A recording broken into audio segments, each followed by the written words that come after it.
sit down for a moment and catch my breath.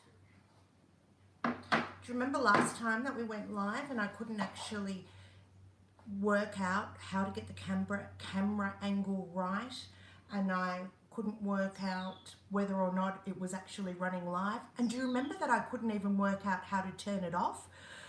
Do you remember I was sitting there reading the comments after the session that we'd had, talking about just things that were coming up, and I was reading the comments to myself, smiling and nodding, and then all of a sudden I realized I was still live? Well, it seems that I'm live. I can't see any comments, and I'm not sure if that's because of the way I've set my little new system up. Look at that. This is a candle there holding my screen up. My friend Paula messaged me after the last session and told me perhaps to try using my iPad instead of my phone, which I've done. So, oh, hi Kirsten. Can you tell me if I'm coming through in landscape okay? And also if the sound's okay? That would help me enormously. And thank you whoever gave me a thumbs up. It's always so cool. So what's happened now is that Kirsten said hello, and that, oh, yep, all good and sounds great. So what happened there, Kirsten, was that once your comment comes up for about 30 seconds, it fades out. Hi, Mara. So it just fades into the background. So I'm really going to do my best to weave our interaction into the conversation. And if you have any troubleshooting questions in regards to your alcohol ink processes, your resining processes, or your acrylic pouring processes, feel free to ask your questions, and hopefully as we go I'll take note of them here and address them throughout the process of what we're doing. But while we just kind of gather our thoughts, that's really code for me gathering my thoughts and kind of getting in the groove, I thought, hi, you haven't tried inks or resin but really want to, Lee D? Well, you know what, Lee D? Just slowly gather your equipment without over-investing. That's a really hard challenge. We all over-invest in so many things. Let me tell you, Lee D, there are several parts to the passion in regards to fluid art. And if you're an acrylic pourer, I'm sure you've already come across this, and that's the notion of just wanting to try everything. And oh, I didn't know if you were going to make it. Good on you, Steph. Anyway, there are several parts to the components of our passion with fluid arts, and one of them is the gathering of stock for the future, and it hinders our process of actually doing creative stuff now because we're stuck in the mindset of what we could do and become quite overwhelmed with how many projects that we can have lined up ahead, and it prevents us from actually doing things right now or even expanding what we're doing because we might be using up something that we've already mixed up and prepared. Anyway, the point is just go slow. What I can let you know is that Melbourne Art Direct have just released a new entry-level range of alcohol inks. Now, you can, don't quote me, but yeah, do quote me. Just say, if you're going to message them, just say to Shane, Maggie said that you've got a new entry level of alcohol inks. Now, I think they're under $40 for 12 colors, and they're really strong and vibrant, but they're not Pinata, you know, and they're not Tim's. They're an entry level, and it's a great investment for you if you're wanting to try something with a broad range of colors to see if you actually enjoy the process of it. And I've got another little story to say about alcohol inks.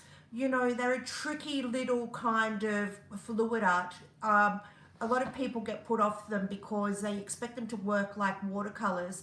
But rather than draw in and suck in, they kind of repel against each other and push outwards. So you're having to work once again with the notion of counterintuitism, you know, much like when we blow out our resin, but then it comes back upon itself. Similar, not the same. Shouldn't have used that analogy.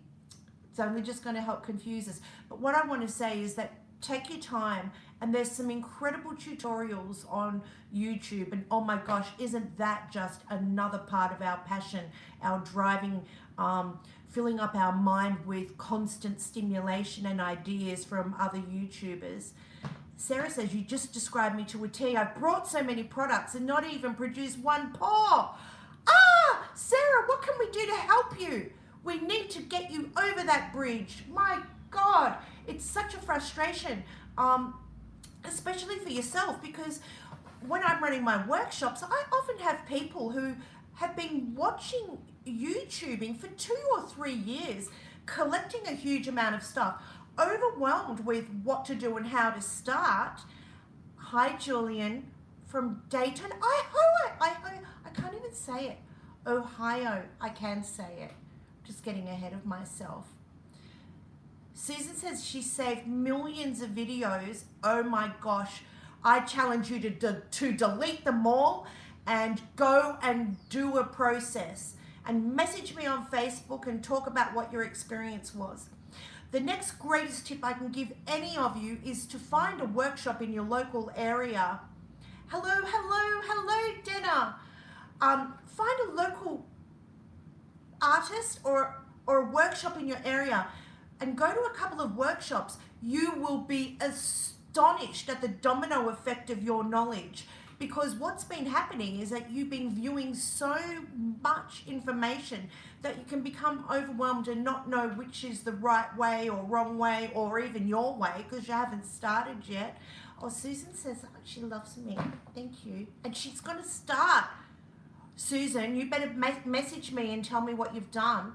I'll keep you accountable. Okay. Yeah, what we can do is just get really overwhelmed with information. And one of the biggest tips I want to let you know is that there is actually no right or wrong way, except with resin mixing up. With our pouring mediums, there's no right or wrong. There's just better for certain techniques and outcomes that you want. So anyway, the point I was getting to was that going to a workshop can just really help align all of your knowledge and help all of the bits of information you've picked up along the way make sense, and your ability to pour and feel confident in any of the areas of resin, acrylic pouring or alcohol ink will soar and skyrocket. Your confidence will be so much more attuned, and off your creative notion will flow. Now, does anyone know Kym Gows?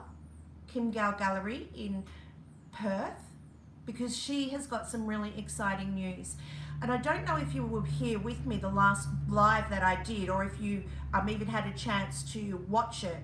But I did say that I was going to try and chase up industry news for us and sort of help us know what's going on in the industry in regards to new products, changes, leaders in the industry and what they're up to, because there's so much information everywhere. It would be just useful to have it all in one spot. Anyway, our beautiful Kym Gows, who's one of our leading teachers in Australia and quite well known internationally, is releasing a personal line of pigments called, I had to look down because, you know, I want to make sure I get it right. Color Passion. Color Passion, the art of color. And she is open right now. Hello, South Carolina, Anne. She's open right now for pre-orders. And what I can tell you, I'm going to just refer to my notes because she has got some really exciting stuff coming out, and it's really worth noting. The reason that she has actually brought out her own line of pigments is because she was just finding herself feeling frustrated with her interaction at the more corporate level, and her knowledge was growing so much and she wasn't exactly getting what she wanted, and she knew what she wanted. So when you know what you want, do it yourself, and she did. And what she's done is she's got 100 colors and has identified a binder to make her pastes that consistently sells up, and her intensity of the pigments is highly saturated, and she says that you'll only need to use the tiniest bit of the paste in mixing up with your resin, and her 50-gram jars are going to be starting from $13.50.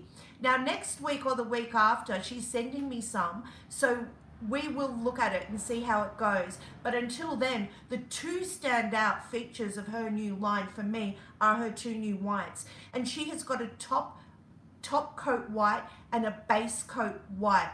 And I want to just remind you, this is for resin art. The top coat is a selling coat. You know, the ones that we use for foaming in beach art, and just to have a line of beautiful lacing or cells over the top of your colors. But the base white that she's created, it sounds like she's used the premise of Stone Coat white tint, where we put a layer of white down and put our colors out, swipe and pull over and create huger cells and lacing. And she's got her own line of that out. Awesome. I cannot wait to try them both. Aside from that, she's also got 50 colors in her powder range, and they'll be 40 grams from $14. And you remember, pigments have a little bit of variation in their pricing due to how easy the actual pigment is to source. She has some special ultra effect pigments that will be from around $15.50, and they come in this quite sexy test tube. And oh, she is open to discussions for stockers and retailers, and I will put the contact details in the link after the live. Best news, Afterpay. Okay, I'll be your handbrake. It doesn't mean you go out and buy 100 new pigments, especially if you haven't poured yet. If you haven't poured and you're excited by this new range, collect a palette that goes with each other and get a white, and you can change your colors. It's a whole other, we're going to have a conversation on how to make your own colors and how to stretch your existing palette so we stop buying all of this stuff. Says me, who just promoted a whole new pigment range. Okay, very groovy. I'm going to have a sip of my cup of tea, and then what I want to do is quickly run through the packaging of a sander that I used in my last video that people are quite excited about. Susan, get away from that computer. Don't you press buy. Step away now. Hands behind your back and just keep watching. You're going to run out and buy the next thing that I'm going to talk about. No, you're not. Look, in my last video, oh, hi, Train. In my last video, I did a fast, under 6-minute, how I sand the back of my substrates when I've left the resin to cure too long. And when I say too long, I mean a week or more. If it's earlier than a week, you can often get your Stanley knife and heat gun and heat those drips up and just peel them off with your Stanley knife and just do a light Dremel. But these boards, I had been so naughty, kept on creating and didn't do the finishing. How many people are guilty of just creating and not finishing your painting or creation to hanging point? Me. Anyway, the art show was galloping in. There was only hi from Pervite Coral, and Linda's guilty of that, and Mara's guilty of that, and I reckon all of us are guilty of that. So, as we know, once resin gets to its 3-week stage, it's cured. I still haven't had a sip of my tea. So I had to sand them. I know nobody looks at the back of the substrate, but these creations were for sale, and for goodness sake, I have a lot of pride, and so do you, in what you make. And I'm going to make one of those fake New Year promises to myself. Next year, I promise to finish off every creation that I make from start to finish before I start a new one. I'm lying to myself, I know it. But sanding is such a really good, fast way to get rid of those resin drips if you missed getting your taping off or missed getting them off while they were still, you know, sticky, stretchy, or even pliable, so you can use a Stanley knife. My friend Kerr, she said, Maggie, what do you get? Oh, hi. What do you get in your little box of sanding tool. And I did call it a mouse sander, but it's actually called a palm sander in real life. And this brand I've got is called Rockwell. And I really can't remember. It was either a Bunnings, which is a hardware shop, or a Aldi buy. I'm not a big spender on tools because I'm not a tool person, except I did buy a Dremel and a Dremel brand. The point being, I swear this was like under 30 bucks, really. I really do think so. And what I got in it was 20 of these little pads, which are so awesome because they're Velcro on the back. Listen. And they come in 4 different grits: 40, 80, 120 and 160. So they're for your basic kind of sanding, getting paint off, getting resin drips off. But in terms of if you're wanting to polish something up, you'd need to go much, much higher in your grit. It comes with these awesome little finger ones as well. I'll just show you. So here it is. It's like an iron and it's so easy to hold. And I want to encourage you to do little circle or figure 8 movements when you're doing your sanding, because if you go backwards and forwards, you can accidentally get a groove. And unless you're trying deliberately to get something out, avoid pushing the nose in because you can make a groove quite easily.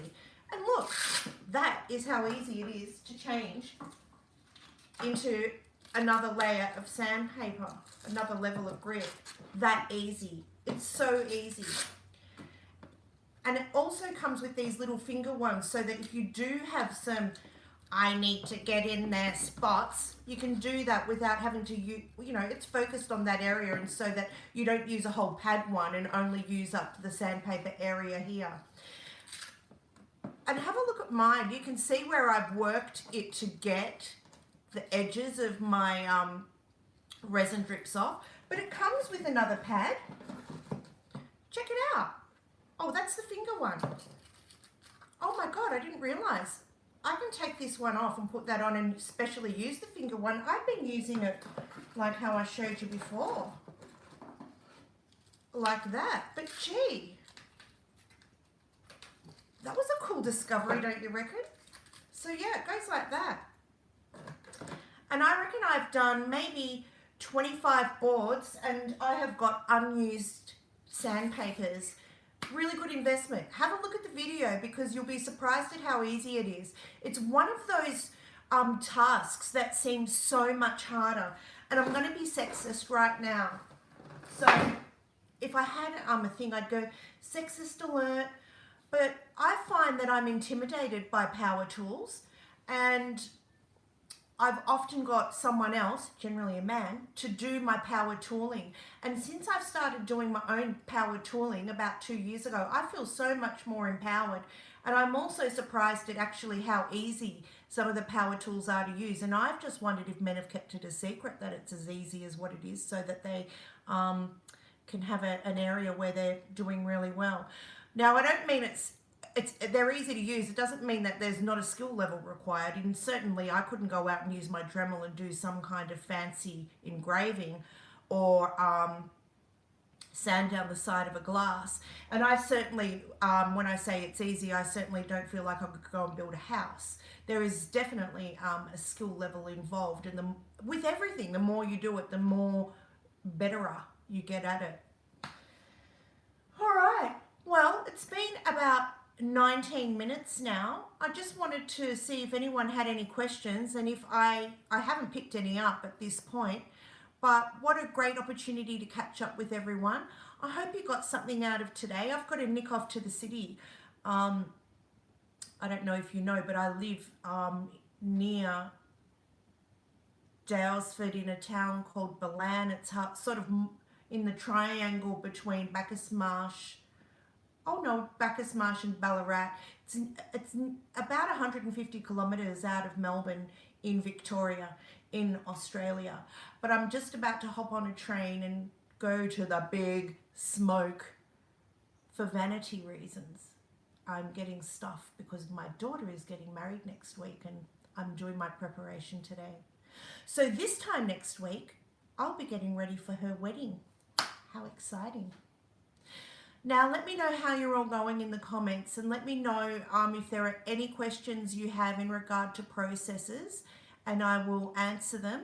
And I do think it would be a good idea for me to think about setting up a proper time, a regular time to go live for troubleshooting, because my experience at the art show, which I have to get on to doing that video about, was incredible in terms of people feeling like a conversational aspect for troubleshooting is so much more valuable than just typing. And I would really like to offer that of service to everyone. So I've got to set up a place permanently in my house where I can just press the button, because my setup here is temporary and takes, you know, not a huge amount of effort, but enough to make me procrastinate and put it off. Happy creating, everyone. Have a great weekend. Julian loves the ghost paws. They're pretty cool, aren't they? Stay well. Now let's see if I can sign off without looking like a ning-nong. All right, I'm pressing that.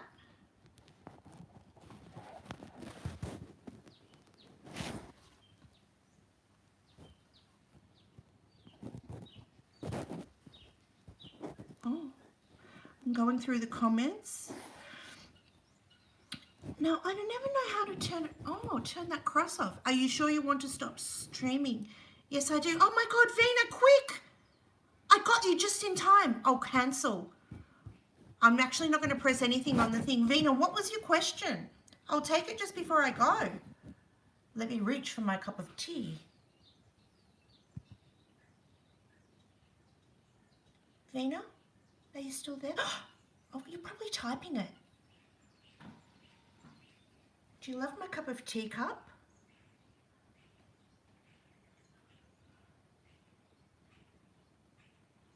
I got it for my birthday. It's cute as, don't you reckon? See that butterfly? I've always wanted to try and ink something similar to that, like that. Vina's having a problem with resin colors. Can you help? It is a beautiful cup. Vina, what is your problem with resin colors? I would love to be able to help, but I would need to know a little bit more in regards to what you mean you're having problems with colors. Are you having problems choosing them, mixing them, using them, getting effects from them? Slurp out of my Snuggle Pot and Cuddle Pie. Aren't they? I saw someone say they love Snuggle Pot and Cuddle Pie too. Isn't it just they're such little cute treasures. They're so cute. Every time I use white acrylic with resin, it disappears into the other color. Okay, so firstly, I'm just wondering whether or not you're mixing enough white acrylic into it, making sure you're always staying under the 10% rule. You know that with resin, we can never add more than 10% of anything else into the resin or it will compromise its cure. So it's sinking in, and I'm just wondering, I really do think you might need to change product, just based on the notion that if you're using an acrylic, straight away we know that whilst acrylics can be used in resin, they're not designed for use in resin. And the more you research online, you'll find that there are great whites available designed for use in resin that won't sink away. White, you see, especially titanium white, is one of the heaviest pigments. So when it's added into the resin, it will sink unless it's quite highly pigmented and not needing too much to make sure it's really strong and opaque. You know, so you know how you have to sort of add quite a bit of the acrylic in there. Is it curing faster than the other resins too? The other colors, I mean? I'll just wait a second while you answer. Oh, my cup of tea is really nice. It's one of those ones where it sat there a bit. I don't have much choices of specific resin colors. All right. Well, what I can suggest is that with your white that you have, just try it with, first of all, find a smaller substrate so that you can practice on it.